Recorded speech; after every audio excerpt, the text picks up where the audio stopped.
a lot of these pictures that we've seen have already been leaked, and the new ones that have come out are hardly worse than the ones we've already seen. There's one or two nuggets of information, like a member of staff vomiting and red wine splashed over the walls, but there's nothing really that makes Boris Johnson's life more uncomfortable than it already is. Tell you what would make me uncomfortable as a human being, just as a person, to stand there and have a room of hundreds of people say, "You're useless, go. You're dishonourable, go. You've done the wrong thing. You've lied. You've cheated. You've go, go, go." Would that not have an effect on you, no matter what your job was, that you would actually say, maybe they've all got a point here? Well, they haven't all got that point to make, have they? Most of them Well, had. there's 650 MPs. We don't know the numbers on either side of the divide. The critics are the most vocal ones. Obviously, it's easier to be, if you're sticking the knife in, to talk loud. But I just think a lot of people must have been terribly disappointed yesterday because they were rubbing... I'm not talking about across the country, I'm talking about... In the House? In Westminster, rubbing, and in the media, rubbing their hands in glee, thinking, right, at last we've got him. Sue Gray's report will come out. He'll have been staggering around doing karaoke, nipping people's bums, you know. And why do you admire that? And he did... No, I don't admire it. I'm saying that's what they hope for as evidence against... And there was none of that. I mean, the guy is standing by a jug of orange juice. Actually, I think he's having apple juice.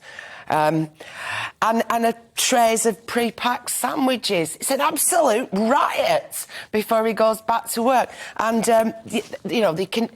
when you see one of the photographs, but some of the details of what happened when Boris Johnson was there... Name a photograph where he's doing anything more abhorrent. The thing that some people find difficult are things like the day before the Duke of Edinburgh's funeral, some people left Downing Street at 4:30 in the morning, having been partying the night before. Yeah. There's comments in Sue Gray's report about the treatment of security staff and cleaners. Disgusting. What's interesting, though, and if we look at the Times, the adjective they've chosen to describe the Prime Minister is defiant. He almost had the contrary impact that you suggested, Eamon, of thinking, you know, how do you feel if everyone's saying, you've got to leave, you've got to leave? He's almost been buoyed by this. No, I don't agree at all. I think he's saying, right, there's been a police investigation, there's been a media frenzy over this. We've now had a senior civil servant doing a report. Show me a photograph. Show me a piece of evidence where I was vomiting at 4:30 in the morning. There isn't anything. At the end of the day, he is a democratically elected... you know, I don't condone anybody's ineptitude or bad behaviour. And I'm not saying he's absolutely...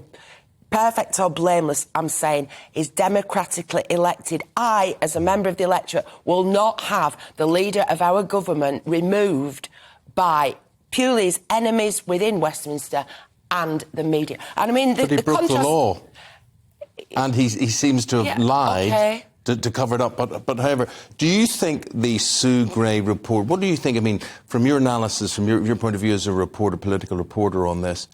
Could have been worse, couldn't it? It could have been worse. I mean, what saved Boris Johnson in a way is the drip we've had. In fact, Dominic Cummings and others who've been leaking stuff have actually done him a service because it's all come out gradually. So by the time the Sue Gray report lands, we all say, oh, well, we know there was a party. Oh, we know this happened. We know that. We've seen these pictures. And there's nothing in there that's particularly more damaging than what we've already read. So it's sort of like... So do we move on, David? Well, well, the papers really reflect where society is this morning. You've got The Guardian here with the headline, drinking, fights, vomiting, all in a day's work, says the PM. The Daily Mirror being equally hysterical. And then you've got the Mail. The Daily Mail. Is that it? And a Yeah. picture of the orange juice on the table. So that reflects what Britain is like.